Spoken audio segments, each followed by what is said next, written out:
Yes, sir. I didn't recognize that deep voice. Thank you. Drink lots of water. Yes, sir. Hi, Daryl. Hi, Jay.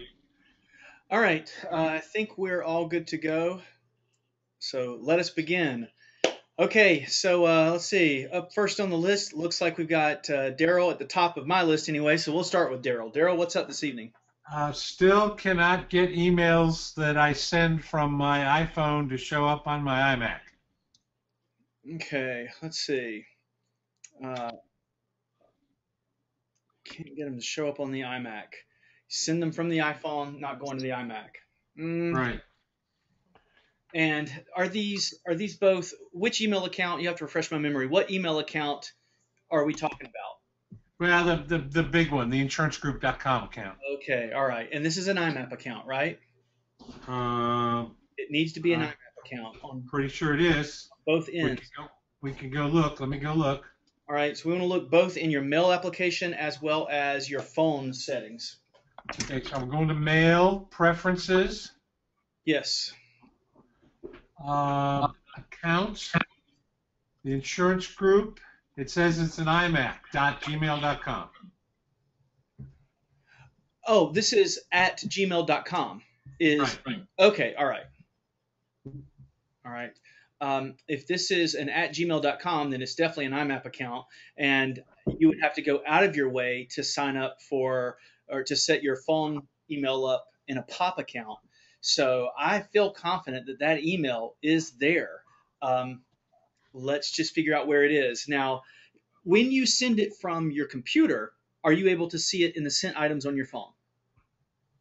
I'm pretty sure the answer to that question is yes. Okay, so the problem is going the other way. When you send it from your phone, you're unable to find it on your computer. Is that correct? Correct. All right, Yeah. give me just a moment. I mean, I can go to Scotty from the iMac. Let's see if there's a way we can dictate where our sent mail will be saved. Okay, there was from the iMac. Now I'm going to go from the phone.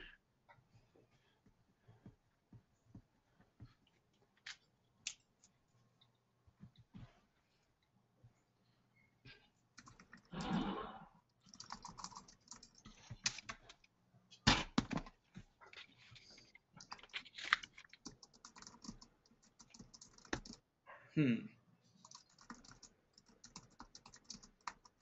And there goes from the phone. Okay, I sent you two emails, one from the iMac, one from the phone. All right, now we're going to go to the phone. We're going to go to the phone and see if the one is there.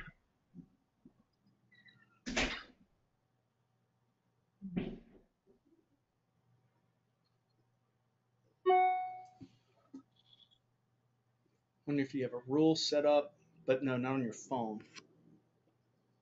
And there's no way to declare, at least that I can see, to declare uh, an outbox, a specific sent box. You can declare a specific drafts or deleted mailbox, but not a specific sent mailbox. Okay, now I go to the, both the emails are on my phone. The one sent from the phone and the one sent from the iMac. Now I go to the sent folder. In your sent items. In my sent items, that's correct. I go to the Insurance Group sent folder, and there's only one there, one from the iMac. All right, let's jump over and take a look at your screen and see if there's somewhere we can look around. All right. Okay, allow that.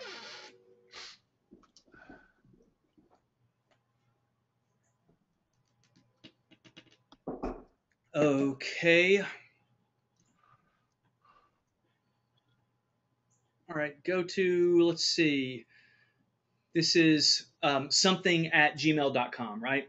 We've declared that. Yeah, Daryl at theinsurancegroup.com. Okay, and in your sent items, look at your sent items there, and that's the one sent from the iMac. Okay, from iMac, thank you. Now, if you will go down to the very bottom down there, where it says the insurance group, and there are, yeah, we'll see where it says show, select show. Now let's open up the Gmail folder with the triangle. And now let's go to sent mail there. And there it is. That's Okay. Now, I wish that there was an easier way to get to this folder, but that's the folder. That is the IMAP syncing folder right there. And if you were to say to yourself, I will completely ignore the higher sent items folder, the one that you were looking at before, and you only This one. That one. this is the one you want. That's what I want, but you want me to ignore that? Well, no, I want you, remember the first one that you went up there under sent, the one that's still highlighted way up there at the top? Yeah. Yeah. Go back. This one. Right. In other words, close that entire folder right there, the sent items, just close that and go down to the sent mail in that folder structure. That folder structure represents the folder structure that lives on the cloud. The one at the top represents the folder structure that lives on the iMac only. So there's no way for that iPhone sent mail to get to your iMac. It gets to the IMAP set of folders, which are visible only when you look at this set of folders in this area under the. So when I want to look at my sent mail, I have to go down here. That's right. And Gotcha. Okay. yeah, and one of the big problems is that, like with the insurance group there, if you hover over that, I don't know why Apple did this, but if you hover over that word, you see the word show and hide. And Right. they should just have a button that stays there all the time, in my opinion, and not. I guess they were trying to clean the interface up, but in doing that, they kind of hid some of the functionality, and that causes a problem sometimes. And then the second piece of that is you've got to toggle the triangle to get the full folder structure, all the subfolders. All right. Right. Right. All right. So hopefully that'll take care of it. Are we kind of closed on that for now? Yeah, we're closed on that one. All right, David, what do you got? David, you around? Well, yes. Take it. Do you hear me? Yeah, what you got? All right. So here's my first one. This happens a lot, whether it's in iTunes, on Town Hall, on YouTube, anything. So the speakers won't work.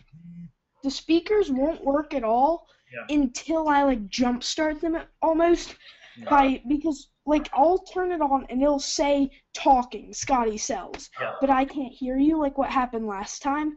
So what I have to do is I have to hold down Shift, then click volume up or volume down. That makes it make the little plop sound, and that jump starts and it starts working. I have to do that every time to make the speakers start up. What's happening there? Well, it's likely, in my opinion, it's a hardware problem, and it could be the sound card. Now, Macs don't have true individual sound cards, but it could be that sound card is failing. I have an iMac, or not an iMac, I have a MacBook Pro right over here that's doing the exact same thing. So what you may find is that it's almost like having to make a loud sound or a pop or restart or log out and log back in, and all of a sudden the speaker system will work again. I think it's a hardware problem. I feel really sure. Yes, Daryl. What's happening to me is something similar. It's jumping to the log me in sound driver. And it does it randomly. It doesn't do it every time. It just every once in a while when I don't have sound, it jumps to the log me in sound driver. And it's happening on my MacBook Air, and it's happening on some of the other stuff I got. And there's no rhyme or reason for it. It's just doing it. Now, are you finding that sound driver under sound in your system settings? Yes. Uh-huh. Let me take a look over here and see if that's happened. David, check out and see if you've got an odd sound driver in your sound preferences. Oh, I definitely do. I was meaning to ask you this last time.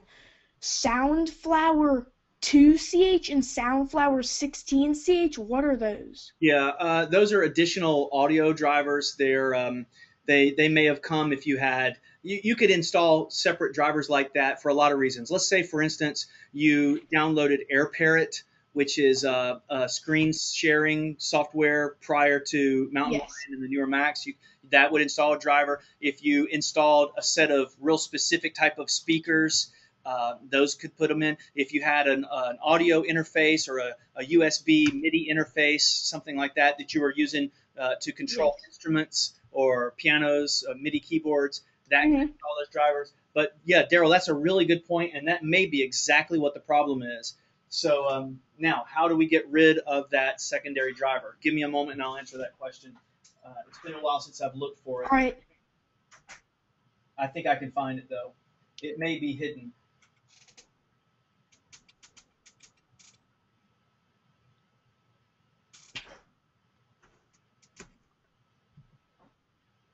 I've been to the Apple store 3 times in the past 2 weeks because my mom's iMac broke. I helped her take it there and to see the new iPhone 5, and so hopefully I won't have to go again for all this. Everyone there knows my name. It's kind of scary. Oh, that's a good thing though, I guess. Unless you're a troublemaker. Unless you're a troublemaker. Yeah, no. Let's see. Let me pause this conversation real quick with the recording, and I'll tell you. All right. Yeah, you don't want an Apple. Yeah. Back on. Let me see if I Big can. brother. Let's see. We'll find that in a moment here. Yeah, sorry this is taking so long. No, that's all right. Actually, if this turns out to be it, this will solve my problem too. So I'm really interested to find. Okay, here it is. Let's see.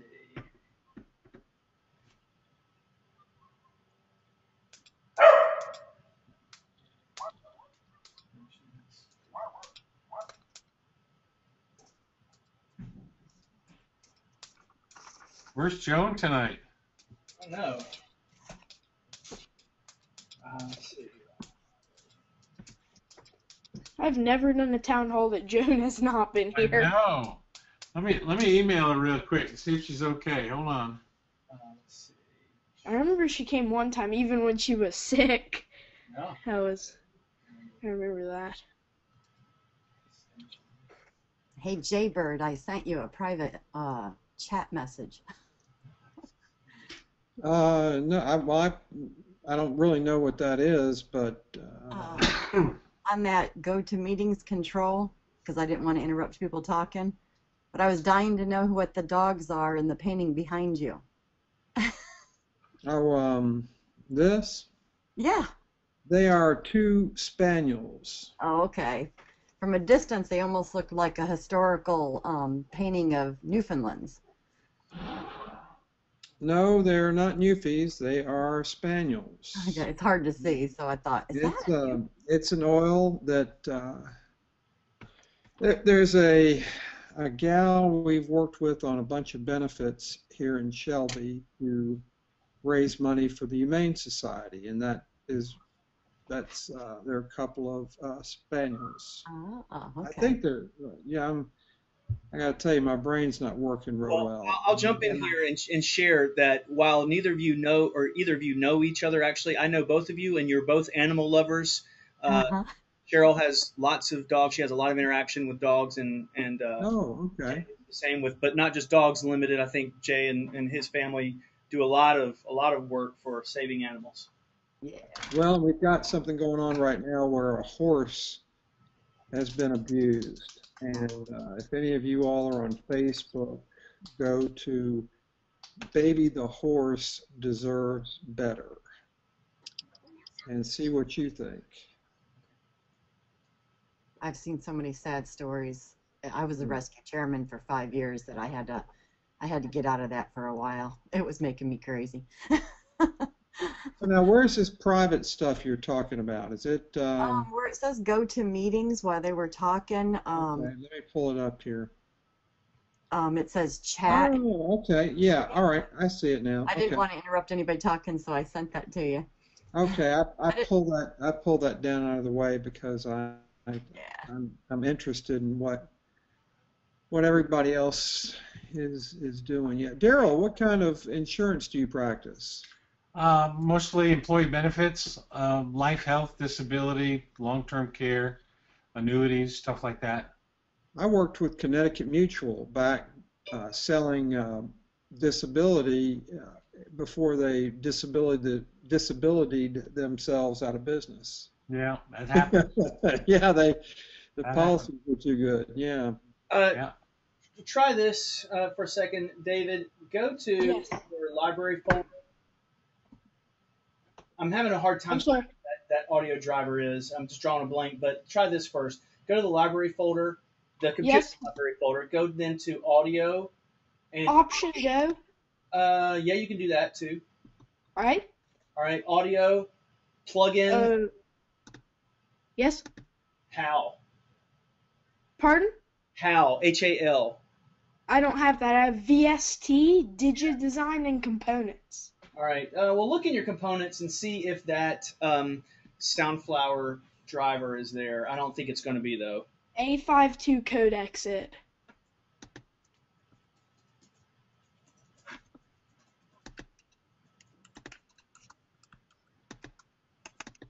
All right. Ah, okay. It's an extension, I think. Well, system. It's not really. How did I manage to do that? That's all right. All right. But it's not showing up unless it's invisible. Like a DS store file? No, it's a kernel extension, .ktext or kex dot just a kernel extension. Let me see if I can find it first. I'll tell you what. Here, David, I'm going to put this in the notes here. Try this. Yes, alright. Sorry, guys, this is kind of complicated stuff tonight. Okay. Try each one of those, David, is a command separate. Yes. Okay. Internal? You'll start with sudo and then hit return and then start sudo on the next one. You should be able to copy and paste those. You'll need to do a restart. Can I do it after Town Hall? Yeah, definitely. But Alright. I think that Daryl nailed the nail on the head there. It's I think it's an audio driver issue. It's conflicting. It's trying to grab. It's taking ownership of your speakers or your microphone and or iTunes is trying to get a hold of it. And that's exactly what's happening. Good call, Daryl. I think that's right. Yeah. All right, let's go to Jay. Sorry it took so long on that, but I think that's going to solve it. Thank you. That was very interesting. Thanks, David, for sharing that. Scotty and I worked the last time we met online and talked about Migration Assistant.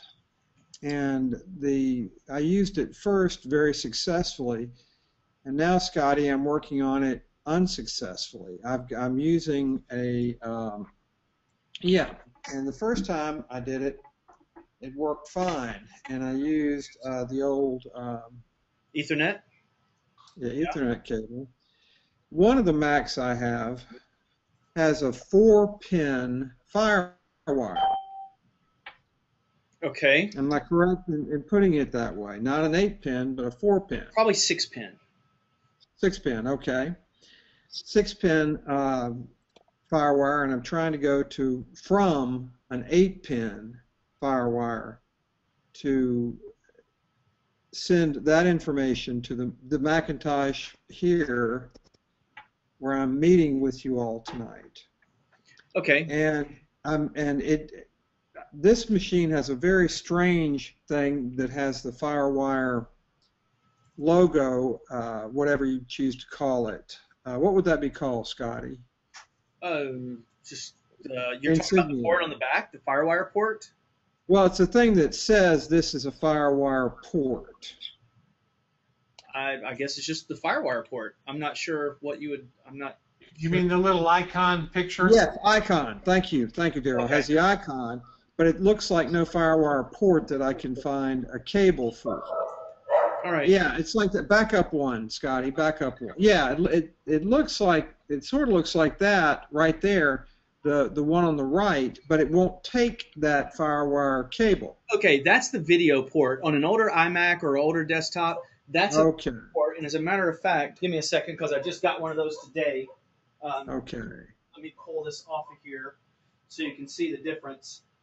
I think. But for those of you who haven't heard this, Scotty knows this. I use a lot of older Macs because the music production software I have is mostly designed for older 10.5, 10.6 systems. All right. This is a video port. Let me see if I can show you this. This is a video port that looks very similar to a FireWire 800 port, but it's not. It's a video connector. So that's what you're trying to stick a FireWire port into, most likely, is this video port. That's what I'm guessing. So It could be. I'm not sure. But that's interesting. We'll get back. But in any case, it looks like it has the FireWire icon. okay, Designated icon, whatever it is. like a radioactive. Yeah, that's my problem. But in any case, what I went back to the Ethernet, which worked well with a machine. Yeah, that thing. And but anyway, I went back to this guy right here, and as most of you know, I'm sure, it comes up with when you're using Migration Assistant, it comes up with a numeric code to tell you to go ahead and send your information. Well, even though it was plugged in, it wouldn't accept the information. Now on the other one, it worked fine, but not on this one. Right. So what's happening here is that your computers are not networking with each other. They're not finding each other. Is that correct? Correct. Okay. So there are a couple of different ways you can do this. What I like to do, and normally the easiest and fastest way for me to do it, if I'm at my home or whatever, I'm going to take one iMac and I'm going to put it into what's called target disk mode. And I'm not going to use Ethernet right off the bat. I'm going to try with FireWire first. So if I have a FireWire cable, either a FireWire 400 to FireWire 800 or FireWire 800 to FireWire 800, either one. But in other words, you might have an older Mac that has an old FireWire port, and you have a newer Mac that has a new FireWire port. Well, you would need a cable like the one that I talked to you about, that I showed you a moment ago. If you don't have one of those FireWire 400 to 800, hold on, 400 to 800, then, and you're going from an old Mac, then it's not going to work. But if you have both, if you have that cable right there that we're talking about, FireWire 400 to 800, if you have one of those, then you can put your computer, the one that's the source, you have a source and a target, you can put the source into target disk mode. The way to do that is to turn the machine off and hold down the T key. Yes, I did that. Okay, so if you started the source computer up into target disk mode and you had your FireWire connection established on, in other words, you had the cable plugged up to both, then when you open up Migration Assistant should see it automatically. There, in other words, with the other computer turned off and in that weird mode that has no keyboard or anything, then it's all it is a hard drive.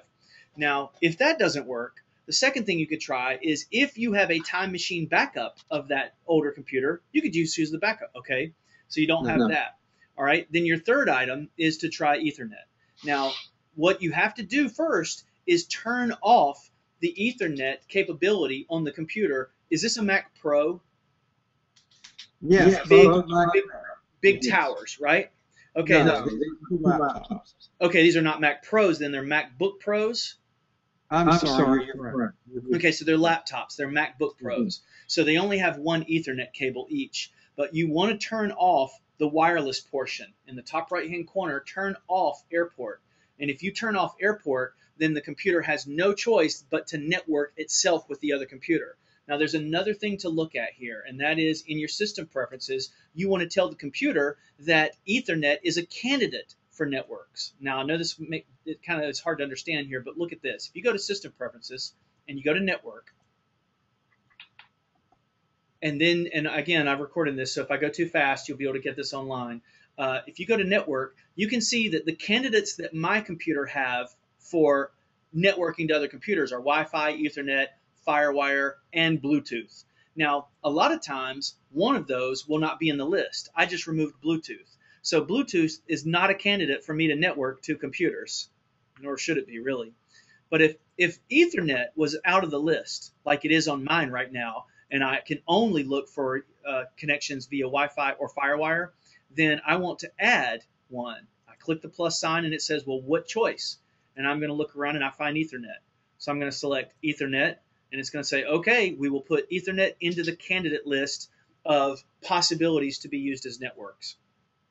One of the reasons that this list might not be there, or that the Ethernet port, the Ethernet item might not be there is, from my understanding, and I might be wrong, but from my understanding, if you are on a laptop and you are real conscious about how much power to use on that laptop, say you're on long flights all the time, then you could turn off the other candidates for networking, and that essentially stops at least a couple of the CPU cycles from being on the lookout for networks attached either via FireWire or Ethernet.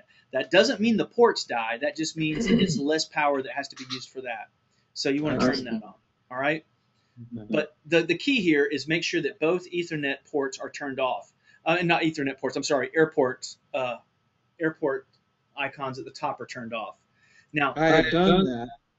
Yeah, I'd done that and still didn't get the Ethernet to read. Try this as well. A couple more things to try. Under sharing in system preferences, go to sharing and make sure that you have file sharing turned on. All right.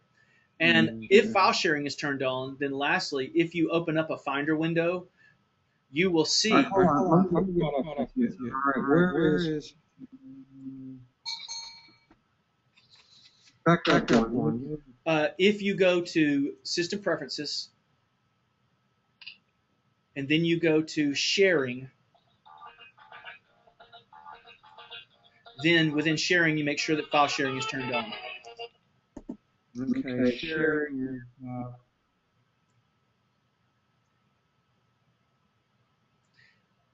There it is. Yeah. And then a good test would be to take a look and glance and see in your Finder window, if you open up a Finder window under Shared, the other computer would show up. Last thing, and then I'm going to move on to the next person. Last thing here, Jay, is also under that sharing pane, you want to make sure that your computer has a name. Sometimes, if you have no name in your computer name, then the computers don't really know who to talk to. It's like one guy doesn't speak. So make sure that you have a name that is unique and not the same as the other MacBook Pro as well. And usually your network won't allow that. All right?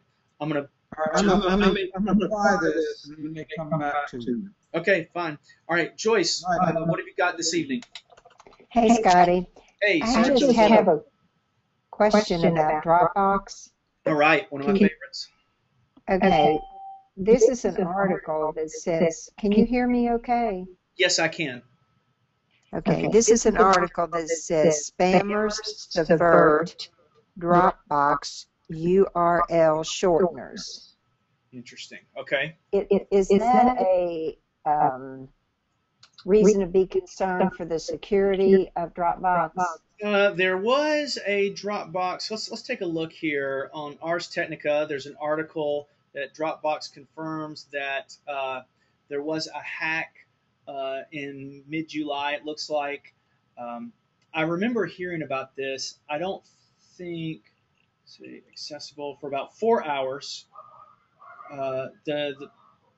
People had access to other people's documents for approximately 4 hours or so, and it says that no malicious activity was detected.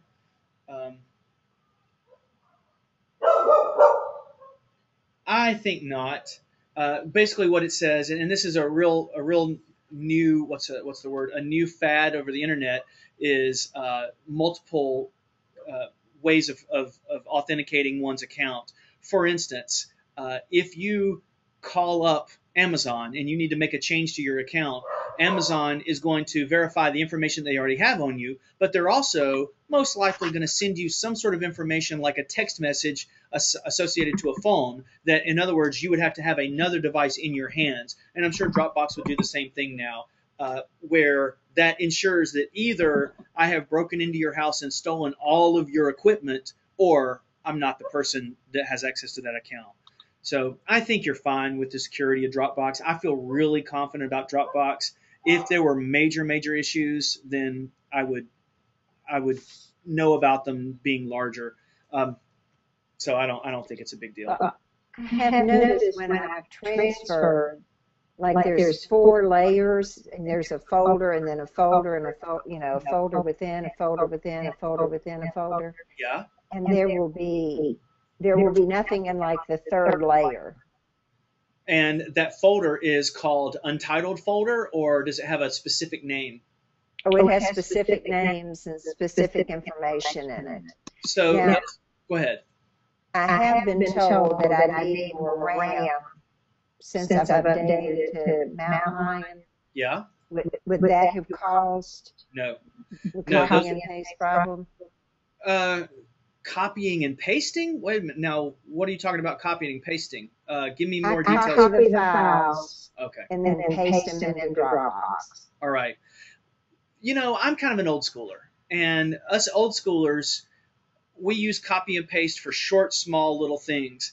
I don't have a lot of faith in copying large files and then pasting them into another folder. What I would rather do is option and then drag that item over. So what I mean by that is here's a Word document in my Dropbox folder. I have no idea what that Word document is. It's a speech or something. All right, that Word document is in my Dropbox folder. I want to essentially copy and paste that onto my desktop. I'm not going to Command C and then Command V in this case. I'm going to hold the Option key down and I'm going to drag and then I'm going to let go. And if notice when I hold the Option key, now I have a green plus sign. This way it avoids installing that file into RAM and it just writes it directly. So RAM has nothing to do with it. When you copy a file, and let's say it's a 1 gigabyte file, you copy that file, it has to store that temporarily. But if you option and drag, it doesn't have to store it. It just writes that information immediately. Does that make sense? It leaves it on the original desktop. Yes, it does. Right. Okay. So it's not moving it, it's making a copy. That's what the option button does. And you notice if I were to move that, like I'm dragging it right now, and there is no plus sign. So I'm going to put it back. But if I hold down the Option key and I drag it, then I've got the plus sign, and that gives me the ability to make a duplicate of it, which is essentially what you're doing when you're copying and pasting. It just, this way, it skips having to install that into RAM. And if you have a large folder that's got maybe 400 megs of data, then I don't like to copy that and then paste that for exactly the reason you just mentioned. Okay, thank you. Okay, let's move to Cheryl. Cheryl, what's going on this evening? Well, I lost my notes when you were here. Okay, why is the computer suddenly duplicating our words? It wasn't doing that. You're hearing two voices, is that right? Yes. So I it don't know. wasn't doing it before, and now all of a sudden it's doing it. There's a lot of feedback. Yeah, I don't know why that happened last week. Let me log out and I'll log back in, and maybe that'll help because I know that drives people crazy. Daryl, I'm going to change the presenter over to you, and I'm going to get out of here for a moment. Okay.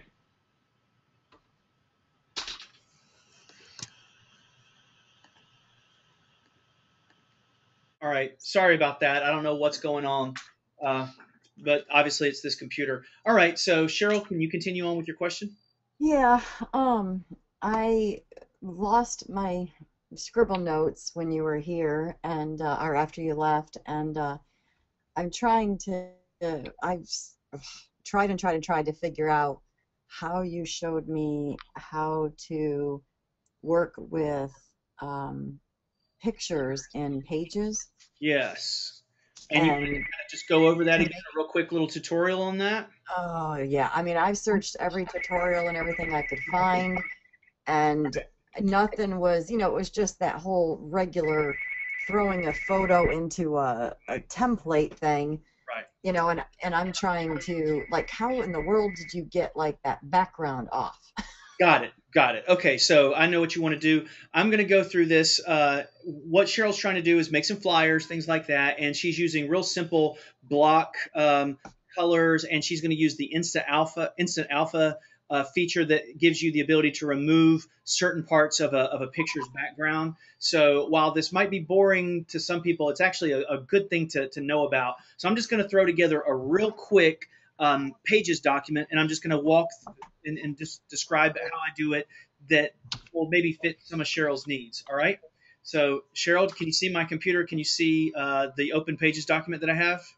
Yes. Okay, I'm going to go through a couple of things really fast with the idea, Cheryl, that you will be able to go back after sometime late tonight or tomorrow, and you'll be able to go to my section on my website called Town Hall, and then there's a new previous Town Halls section there, and you'll be able to go back and look at this. So this will all be posted later in the town hall section of my website under previous town halls, and you'll be able to go back and review this video. All right? Yeah, because I was also trying to figure out the whole PNG thing again too. Right. And Okay. All right. for what the life of me, I couldn't figure out. And I've searched, YouTube everywhere trying to find any tutorials on the subject, Oh, and I let's couldn't start- find let's start with anything. Let's see. All right. I went through all the pages tutorials, but it was all just the basic. Okay. I couldn't find anything like the things you were using. Okay, and you have all these things that we're getting ready to talk about. You have them. So I'm going to do a search for a dog, a picture of a dog, and I'm going to go within Google. I search for dog, and I'm going to go to images. All right, and what I don't want in your case really is an image. Well, I'll use this image because it's nice and clean. It has a nice a background that's pure white. So I'm going to use that. I'm going to drag that and drop that onto my desktop. Now I have a picture of a dog on my desktop. Now that that picture is on my desktop, I'm going to go find that, see if I can go find where it is, and I'm going to drag that into this open window in Pages. Now that was just already a PNG, wasn't it? No, it's not a PNG file at all right now. So Okay. we'll hit the PNG problem in a moment, but because there's another problem coming up. So next thing I want to do is I want to say something about this dog. Now, I know that because I'm making a little outline, just a layout kind of thing, I'm going to come up here and I'm going to create a text box. In other words, I don't want to start typing. I want to make my text actually in a box so I can drag it around. So I hit text box and I say, hello, my name is Fluffy. I love humans. All right. Now, I can click on that text box and I can move it around. I can drag that around here. And one of the things I like to do is grab one of the angles of the text box so that I can kind of have an idea of what my text is going to be like. Now I'm going to do a triple click and I'm going to go Command plus to increase the size of that. I'm going to do a right click on the word hello so it will give me an idea of how I can fix that. All right, now I want to put a backdrop, some sort of color on the background. So I'm going to use a shape. I click shape and I'm going to go with some sort of rounded square. Now, this rounded square is just dropped onto the desktop, onto the document, but the problem is right now it's getting in the way of everything and it's in front of the dog. So I think I want this dog to be on the front of that. So I'm going to take it and I'm going to drag it and elongate it like this. Maybe I want this to be my banner at the top and I can move that around. But the problem is it's in front of the dog right now. So I'm going to go back. I can do a couple of things. Why don't I click on this little image here, and I'm going to go up to the word arrange, and I'm going to say send this backward. No, I'm going to say send it all the way to the back. Now that's in the back. Now it's in the back, the dog's in the front, but notice we have a problem here. The white is covering up the dog. And this is one of the things that Cheryl, you were talking about. That's where that instant alpha comes in. Now that I have an image sitting here, I want the dog, I don't want the white. So I'm going to select the image, the picture, and I know it's selected because I have the squares going around it. And I'm going to throw in what's called instant alpha. Let's see if we can go find this. Here it is under format, instant alpha. If I select instant alpha, now my arrow becomes a target, a little plus. What I now can do is click in the white area and drag straight up with my mouse. And as I do that, it's going to make that white layer transparent. And it's going to start it as opaque. And the larger or the farther up I go north on the computer, the more opaque and then eventually transparent it becomes. But if I go too far, it's going to start taking away part of Fluffy's skin here. So I click on it and I drag upward. And notice, can you see how that's starting to narrow around it a little bit? So it didn't take much. Now, if I go too far, I start to take away Fluffy's skin. See? So I'm going to come back down and I'm going to find a happy medium. All right? So that's right about there. Now I have Fluffy by himself. All right? And I'm going to shrink him down by clicking an arrow on the corner and I'm going to pull him down a little bit. All right? Then I can add more text a little bit later. So let's say I decided I'm going to put this over here on this side. I want another text box over here. Click on a text box, start typing in or writing whatever I want, and then organize that text box however I'd like it to be. Okay? Does that give you an idea here? Yeah. And maybe this paragraph that I've written, maybe it's a little bit too large. I'll shrink that down by going Command plus to shrink that writing down. Let's see, maybe I want that over the green. I put it over this. Notice that this text box is moving around when I drag them. It's a really good idea, and I'm sure that I told you this before. It's a really good idea in Pages to click on the icon up at the top right-hand corner called Inspector. You click Inspector, spend time, and I know that you've probably already done this, digging around and learning about what each of these icons does. But That's where I searched for that Insta Alpha, and I couldn't find it. The alpha's not in the inspector. You would have had to have gone under Format and chosen it. Now, Yeah. let's pick a picture right now that Insta Alpha won't work very well with. Let's go to Safari, and I'm going to pick a picture of this wolf-looking dog here. Excuse my inability to figure out what kind of dog this is. Let's see if I can drag him. All right. So I've picked a picture that has a really mixed background. Now I drag that picture over here and I drop it on. I drug it to the desktop. Now I'm going to drag it onto my my document. But notice something happened. All the green went away. What I just did was I told the computer, fill that green spot up with the picture. I made a mistake. This is wrong. I didn't want to do this. So the command to undo is Z. right. Command Z. If I go Command Z, it will undo my mistake. So I held down the Command key and I hit Z, and it took away the horrible thing that I did. So I'm going to do it again. I'm going to drag that picture, but this time, instead of dropping it in that green area, I'm going to drop it in a white area. Now it's just another item. All right, now let's look at this. Notice this time as I move it around, that text is moving around with it. I don't want that text to move around. So what I need to do is tell the computer something about this image. If I go to my inspector over here and I select this third block, then I have different characteristics that I can assign to that picture. For instance, I do not want it to cause a wrap. So if I uncheck this, now the text won't be affected by the picture. See the difference? So again, I'm going to send this back so that the text is on top of it, but I'm not going to send it all the way to the back. I'm just going to send it backward a little bit. So arrange, send backwards 1. And see what happened when I did that? The letters came in front. All right, maybe I want to pull the opacity down on this picture a little bit. So I'm going to go to, in my inspector, that fourth icon, and I'm going to drag the opacity down. But I changed my mind. I want to use that instant alpha. So let me kick the opacity back up a little bit. So I've got the picture selected. I come up under the word format and I find instant alpha, and let's see what happens here. Now, there's a brick area up here, but this brick area has many different colors, dark, light. So instant alpha is going to fail miserably, I think. Let's try it. I click in the area and I drag upward, and notice it just got 1 brick or 2 bricks. See, that's not doing well. So you need a solid color to use instant alpha. Now look what's happened. See, that's not what I wanted, because the background is so varied. And every time I want to apply it, I come up and I select Instant Alpha again. And I could sit here and I could work on this for a while, and I might be able to get some of it. But if the picture is not good, it's just not going to work very well. So I'm going to go Command Z to undo what I did. Command Z, Command Z, Command Z, and I'm back to my picture. Now I'm going to drag that and pull that down, and I'm going to put it where it was in the first place. That green I don't like, so I'm going to select on that image, that long rectangle, and I'm going to choose to fill it with a different color, or fill it with a little bit different color. Okay, does that give you, and this is kind of what Cheryl was talking about. These are sort of the things that she was looking for. Cheryl, I'm going to turn it back over to you. Did you have a question about some of that? Well, can you see my computer? I can if you grant us permission. So let me How do I do that?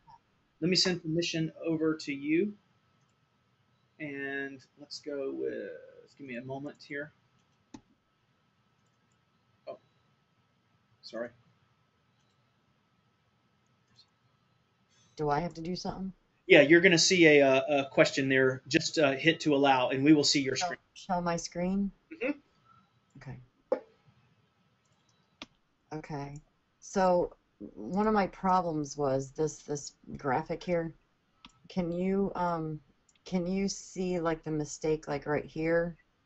Yeah. Because this is being, printed on shirts and stuff, so I wanted to make the quality better, and like right there is the problem. How do I Okay. see on my other computer with all the software? I knew how to do this, but I can't figure out how to do it in Mac. You can still probably solve that with your Instant Alpha tool. If you, let's see, select the Instant Alpha up under the word Format and go down to Instant Alpha. Now, Cheryl, where you place that is going to be very, very important. You move your cursor over to the white area that you're ready to get rid of. Like this right here? Uh-huh. And Now, hold down or just click? Or well, move it right in the middle of that. Get it right in the meat of that area. That's exactly right. Way to zoom in on this sucker? Yes, we're going to talk about that in just a moment. I was going to make you do it the hard way and then have you do it the easy way. So go ahead and fix it the hard way. Click and drag up to the north. Not a lot, just a little bit. Uh-huh. Okay, stop. All right, let go. All right, now click. Now you see you've graded it. So what you probably should have done maybe was gone just a little bit farther north with the mouse. But there is a way to make it larger, and let's take this time to do that. See where it says 125% there at the bottom left? Click that and go up to 500 or something crazy. So keep moving down and choose something much larger. All right, now scroll down to the area that you need. And what you're doing is doctoring this picture up. Right. So try that again on this? Well, yeah, if you have Instant Alpha selected. Is Instant Alpha selected? So go I don't know. under Format, and then Instant Alpha, and go over to that grayish blue. Click and drag straight north. That's it. A little bit farther north. And what I like to do is keep going until it starts to eat into the leg. So keep going. Be a little bit liberal about it. All right. Let's not take that whole leg away? Well, it would show you in blue if it was. And even if it did, you could go Command Z to undo it. So let go and click off. Wow. Not taking that color away. I mean, it's not going to this background color. Do you have two of this dog on there? Because I think you might have two images there. Well, here's a mistake down here, too. Yeah. And the other thing that you might want to do, Cheryl, instead of doing this fine tuning, go back to the original image and be more liberal when you move up to the north in the Instant Alpha. Because instead of having to kind of hunt and peck at these little pieces, and in other words, fix the mistake that you made the first time, do it right the first time. Well, it was done on a different computer, and I don't have that program anymore. But you have the picture of the dog, right? And you have a picture of the dog. This is my only original picture. Then you duplicate it. So you can hold down the Option key, and you have as many copies of that as you want. So I see, Cheryl, on your desktop, you have the land cedar over there on the right-hand side a little bit, right? Okay, wait a minute. I'm getting too much windows here. I have here I have the PNG. Now I believe this is the JPEG here. Either one doesn't matter in this case. So what you can do so that you feel good and confident that you never destroy that original, hold the Option key down, Cheryl. Hover over the land cedar picture. Hold the Option key, click and drag down just a little way and let go, and you're going to have two of that. There you go. Okay. Now you have land cedar and land cedar number 2. Now you have double. So if you felt like you're going to destroy something, you're not. All right. Plus, anything that you do inside Pages doesn't destroy the original. Now, where'd that blue just go? let's open up a Pages document, and you have a lot of documents open here. And then we're going to jump back over. I put my GoToMeeting control panel down. I don't know if anybody else has joined in here. Okay. Oh, there it is. I mean, I can get rid of this. I actually putting a background is what showed me because it was going on a black T-shirt, and that's where it showed me the mistakes. All right, so let's do another one. Go Command N to create a new document. So Command and N creates us a new document. We'll just leave that one out of the loop. We're not even going to deal with that one. Doesn't matter. Yep, good. Okay. Now put that away. That's right. And you should minimize that. All right, now go up and grab a shape. Before we even bring that guy over, grab a shape. Do exactly what you did before. Okay. Yep.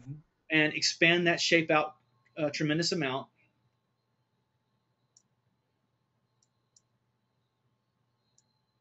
And for our purposes, why don't you give it a little bit different color, a little bit more contrast, really. something a little bit darker bluish kind of thing, something on the dark side so we can see.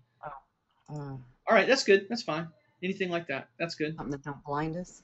Yeah, that's fine. All right, now drag the Landseeder PNG file into the. Or even a black, because that's the problem, I guess, huh? The black. I want to stick with what we've got. Let's stick with what Okay. we got here, so we can see those. All right, so drag the problematic file over there, and drop it right on the top there. Now, if you did that, all right, so Command Z to undo. Command Z. What you just did was you told it to fill that space. So here's a little trick, Cheryl. Click in the white part over to the side. All right, now you notice that it's unselected. Now drag the dog over to the picture and drop.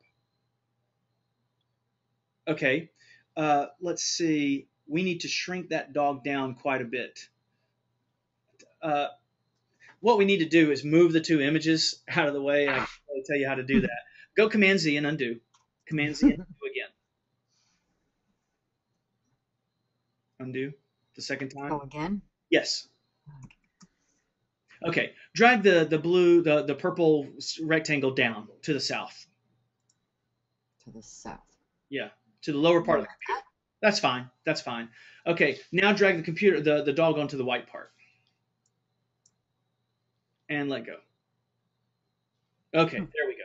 Now drag the dog on top of the blue. Okay, let's expand the. That's a PNG file. Do you have the original JPEG file? Just asking. You don't have to go grab it. I'm Yeah, just if you do. yeah, I think so. No, that's okay. We don't have to go get it. I was just asking. Okay. I'm not positive. Now this is a JPEG that I wanted. This one right here. Yeah. That I actually need to make into a PNG, and All right. they Just wanted it on a white shirt, so I was trying to figure out how to get rid of that black background we can without. fix that for you in a moment. Let's go back to this problem. Go back up north. Bring it back to the top of the computer. Okay. Okay. Click in the dog area. So the dog image is selected and not the purple. All right. Now let's go to our Instant Alpha.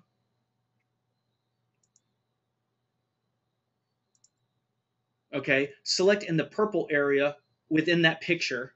In other words, the clear area. You mean right here? Yeah. Yeah. And click and if you selected Instant Alpha, that I don't think you selected Instant Alpha. Try it again. And then click here. Yeah, but I think we're missing something here. All right. Man, I wish I had my hands on the computer. Let's see. That's okay.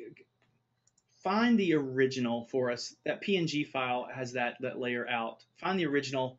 Yes, Jay. No, I'm good night, y'all. I'm Oh, going back looking at.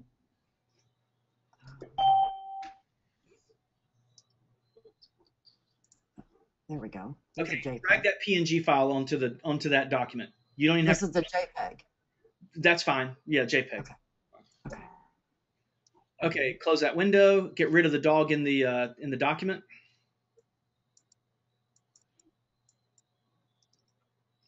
Delete. Delete. Delete. Yeah. Delete. Okay. Okay. Now drag the JPEG file over to there, and let go. All right. Command Z to undo. Drag it into the white area. With that block selected, it can be a little bit of a habit. Okay. Now pull it down into the area. We're going to go Instant Alpha on that.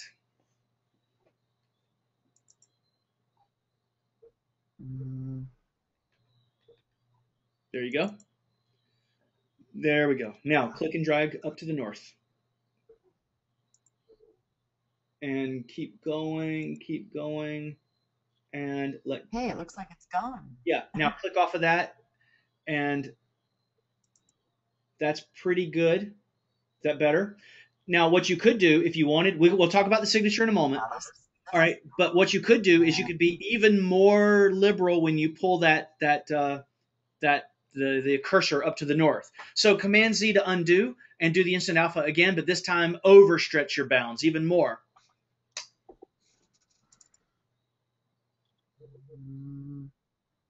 Where the heck did the instant alpha go? Click the picture first. There you go. Right. Select the picture. Yep. And then pull and make that really strong this time. Go into the white, click and pull up to the north, and keep going until the dog starts getting eaten away. There you go. Now back off. All right. Let's right in there. That little threshold is what you're looking for. But notice that the dog's nose is gone. So back off just a little bit more. See, because that's sort of a gray area. So you have to be kind of careful there. All right. Let go on that and see how that goes. Now click off. Is that okay? It's better, isn't it? And then the signature, you could just select that and do the same instant alpha on that, and that might get rid of that for you. There's a way to crop that around. That's for another time. We're starting to run a little bit low on time. I'm going to check on David and Daryl to see if they have anything follow up, because I know we spent a lot of time on this. Open forum there. The problem would be next, how do I make it a PNG? Because this won't work for black. We'll get to that in just a moment. I'm going to see with Daryl and David here if you guys have anything else before we go back over to. Is iMessaging now syncing between the phones and the pads and the iMacs? I haven't tried. I don't know. David, any experience on that? I haven't tried it. I've listened to both the Coldcast and Leo Laporte, the tech guy, and both of them have said that in iOS 6 and Mountain Lion, it syncs a lot better. So I haven't tried it, but if they said when they send a text, it immediately pops up on their computer, so it's completely synced. So results may vary, but it should work better. Yeah. You now also have the ability to add additional email addresses in to be able to push out. In other words, I could text you at your phone or I could text you at your email address. And it'll show up in all places? It's supposed to. I have been testing that, and I haven't found it to be successful. But okay. I sent you a message from Joan, too. She says she's sick, but she's having a couple of problems. If we had time. Okay. All right. So she's got a question about Passbook. It's useless to me now. There'll be other stores. So that's exactly right. As Passbook was announced, it's like, oh, the greatest thing in the world. You're gonna have all your loyalty cards. Right now, I think they only have Walgreens and Target. So it's up to these companies to put in their plugin so that we can install it into Passbook. From my understanding, it's Starbucks at the end of the month. Say that again. Starbucks is coming at the end of the month. Yeah, I want Food Lion, Harris Teeter, that kind of thing. So hopefully those will be coming in really, really soon. But yeah, that's a good question too. All right, David, did you have something in specific as well? I'm going to get back to you, Cheryl, in just a minute. I have something really quick. I was thinking about what you do. For you, is it almost easier that before people could update their phones through system prep or before from settings software update, because what happens is when Apple first releases an update, it can have some bugs, and so you don't want people installing it the first day, and Apple really encourages them to. When it pops up on their screen, all you have to do is click a button and it downloads all by itself. So, like, did you almost like it more when they had to go to iTunes, so that way they had to actually think about it and they'd wait a couple weeks? Because now it's just like, oh, there's a button, let's click it, and now I'm on iOS 6. It's kind of buggy. Yeah, that's a good point, but I think at this point, I deal with so many people. Let's say you walk into a business and they're running 10.4, and 10.4 because they don't know that there's such a thing as an update.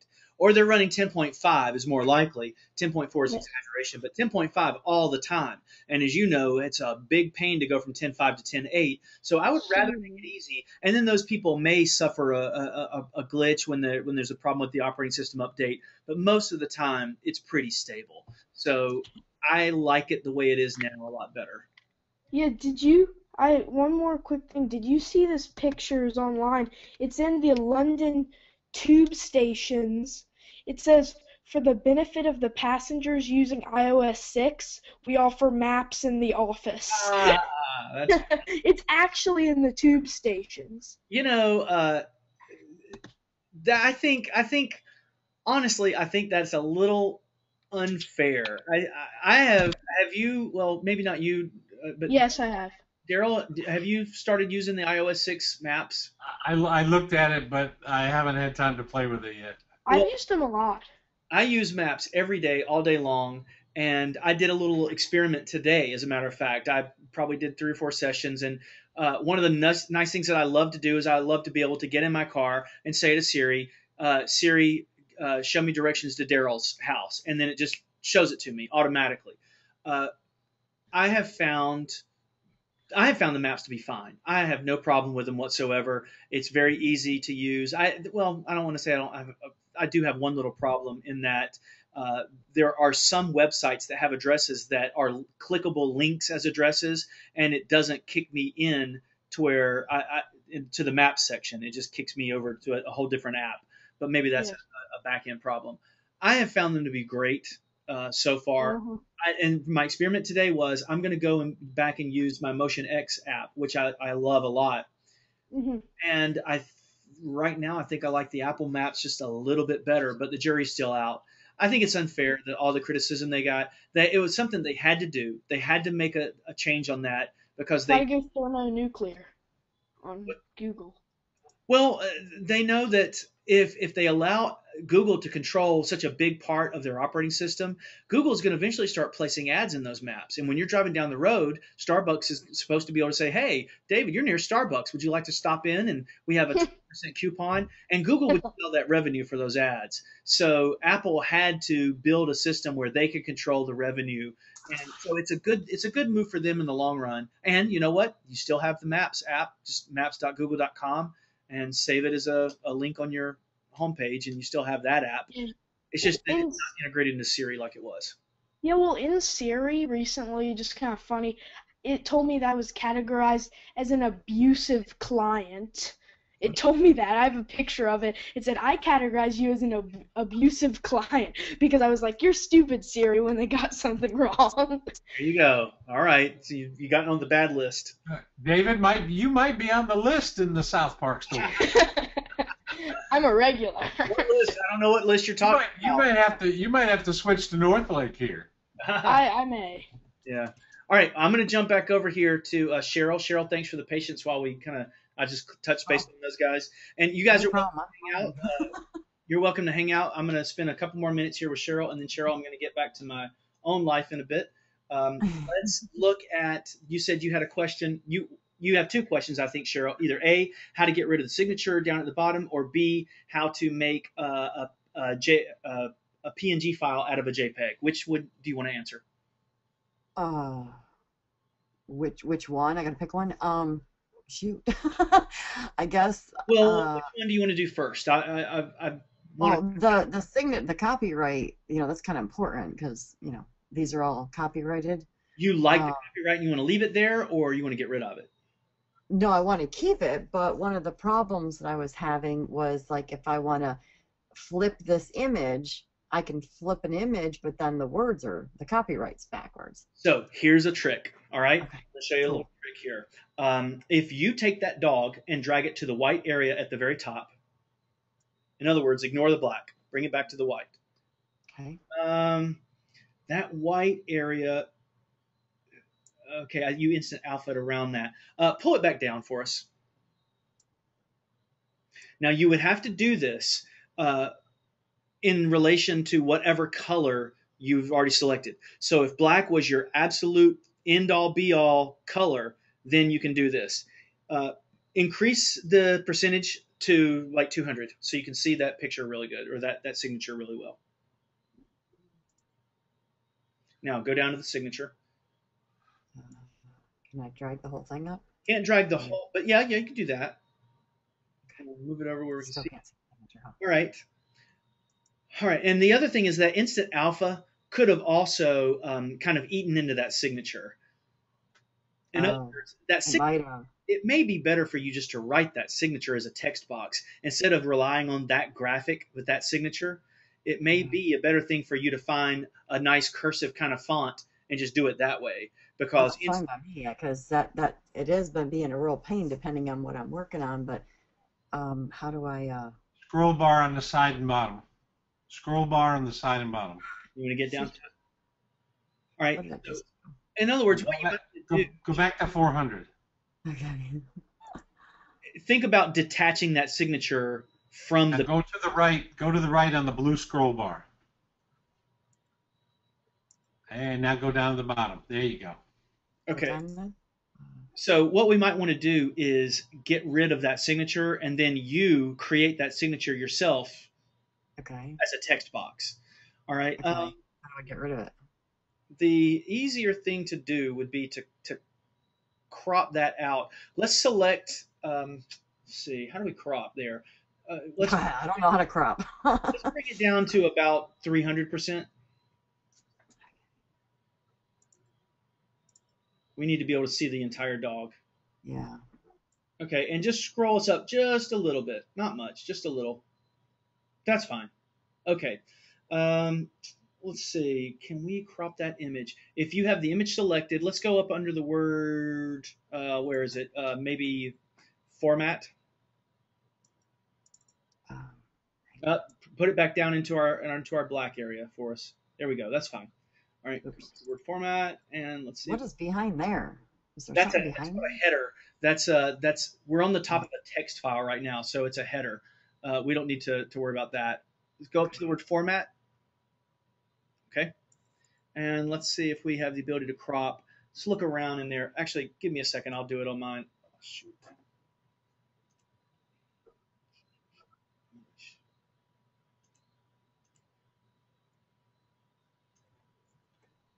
Maybe over here.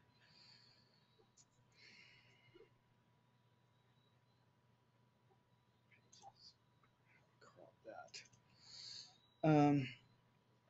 I'm trying to avoid her taking a screenshot of that and having to do it that way, because that's just going to be more confusing than anything. Let's see if we can crop this image.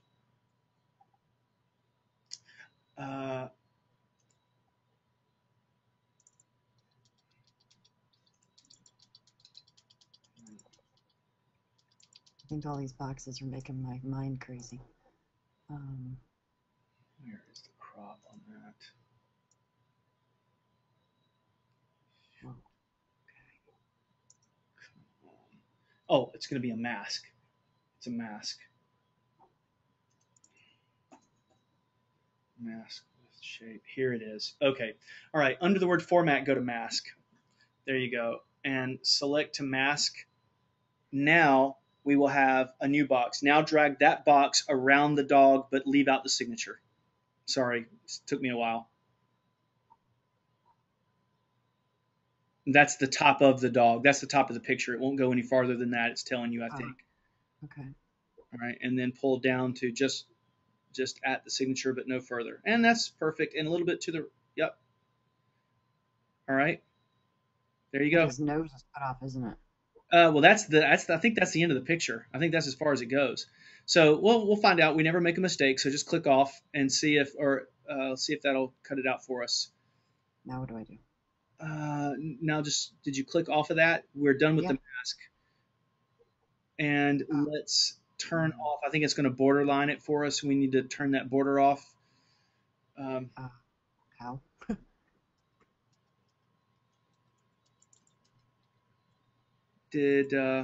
Click back on that for us.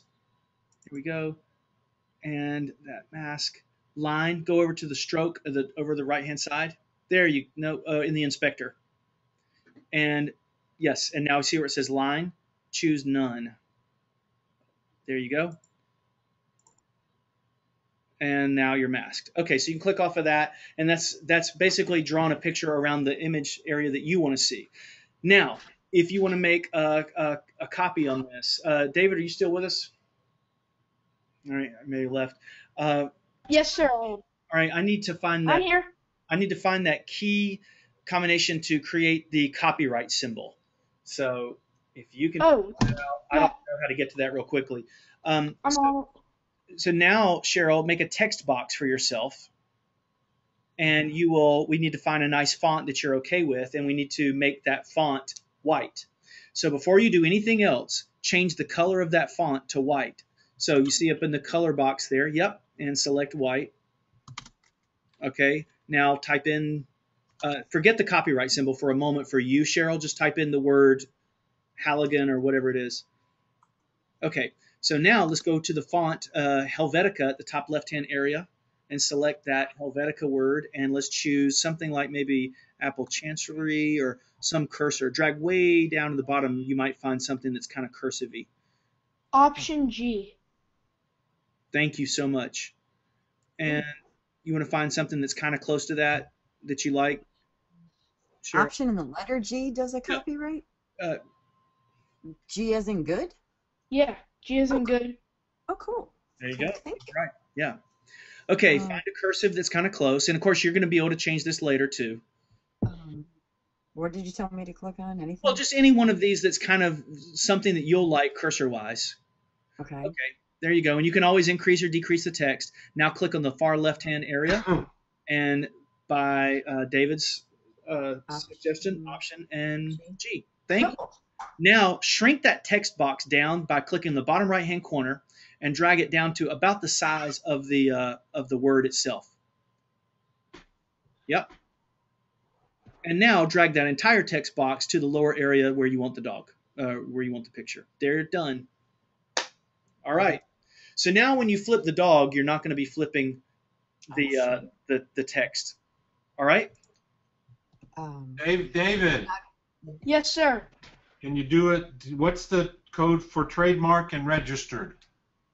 Okay, I'll look at it. So Cheryl, you got it? Yeah, now, can I put the white line back, the outline, because they'll bleed in it, like say a black t-shirt. So I had the white line. Okay, so select the dog. See how it broke right here? Yeah, select the dog. Let me get So that. click on the dog himself. Okay, the dog. Okay. All right, and now go to the word Stroke. I don't know if stroke is going to do it. You can try That's how I did it that one time, but It's the outside of the picture, so we want to. oh, yeah, it's not the dog anymore. Yeah. Before I got it to go around the dog, like the whole dog's body. Then it might be, let's see, Shoot. shadow. Maybe try shadow on that, but you want to turn that line off again. Yeah. How do I do that? Okay, and try shadow, and let's see if that helps us on the image itself. That's where it might need to be a PNG file, and then turn that black to a white. There you go. And now you can redefine that image by bringing so click the color off. We need to get back to the window right behind it there. And you want to bring the blur down to like 1 point or 2 points. You lost me. What? Okay, see the blur there? There's offset, blur, and opacity. You could bring the blur down from 10 points down to something more sharper, right? Oh, okay. That starts to refine that a little bit. And then you see also the angle that it's at. You can organize the angle. Right now the angle is down low. You might bring that more around up to the northern part of the dog or the northwestern part of the dog so the angle is more there. And of course you blur that a little bit instead of basically you got to play around with these buttons. You got to bring the points down to maybe 3 or 4 points, bring the blur up a little bit, and that's going to give you what you want. So you want, less off right, and then a little bit more blur, and that should give you kind of where you need to be. All right? Okay. And then how to make this into a PNG? Okay, you want to make it into a PNG. And this is the last thing we're going to do. I've got some family members that are ready for me to move on. The last thing we're going to do is we're going to make a PNG out of this, Cheryl, okay? Yep. Okay, so click off of that so we have the full picture. Okay, now you're going to take a screenshot of that, and that's going to drop right onto your desktop, and then we can convert that to a PNG file. So the way how do I take a screenshot?